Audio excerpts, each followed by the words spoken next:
Netflix's Hitmakers documents the process of an elite group of hit-making songwriters as they work through their intense creative process at a songwriting camp, who chatted with Screen Rant about the show.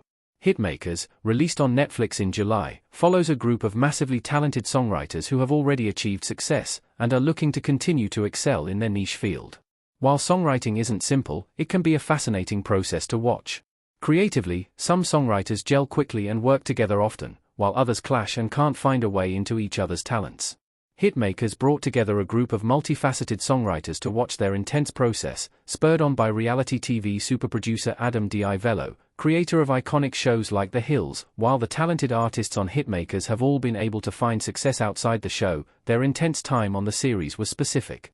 Their demos, which went on to be pitched to talent like John Legend, Shaboozey, Usher, and Lisa, brought raw talent into the mix. Screen Rant had the opportunity to chat with a few key cast members about the series. Jenna Andrews: I think typically the way that I like to write is like, it's like a lot of times it's the artist, right? And then you feel it's like a therapy session.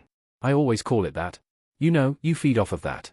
And again, I said this earlier, but like the first 20 minutes you kind of know like, okay, we have something. But in terms of really digging in for the most part, I think it's afterwards. Like you get the skeleton of what the song is, but you go and you really focus on what's going to tell the story. And I think when the words come, there's something that happens in your heart and you feel the words and you know it's right, So I think it's the time spent and all those things to realize. So sometimes it's hard to do that quickly. I mean, it has happened. I think, Super Lonely was probably the fastest song I've ever been a part of. We probably wrote that in an hour, to be honest. So it's crazy, but that's typically not how I've ever written a song. So I think that's basically a fluke, but yeah, Stephen Kirk, I'm going to be real with you.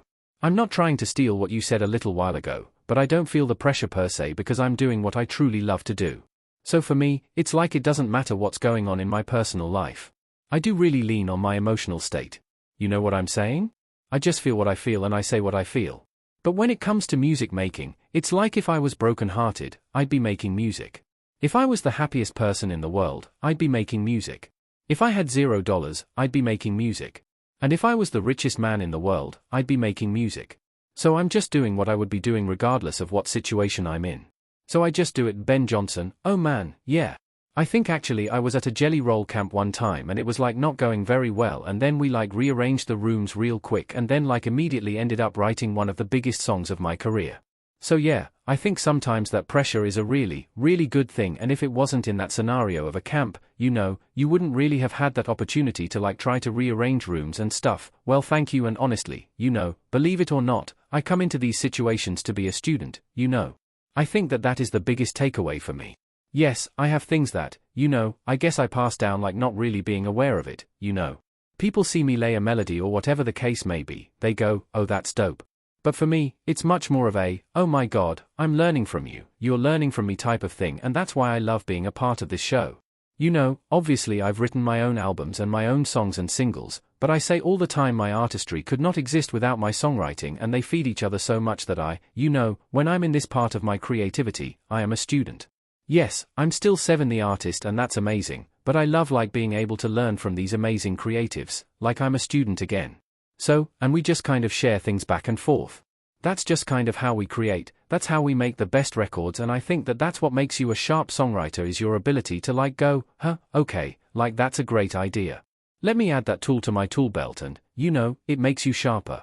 So for me, there's things that I guess maybe there's some things people get from me, but for the most part, it's very much so, it's mutual, Denisia Blue June Andrews, just a mutual respect for, what we do, our strengths and our weaknesses. We've been working together for so long and it's just a trust, at this point, we don't even have to think about it.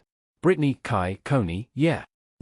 And like you said, we're so good at what we do. We just don't question that. I know, like you said, the strengths and weaknesses that we have and we just feel each other, wherever we're lacking, the other one just picks it right up. And so it's been good. And I feel like I knew her in a past life.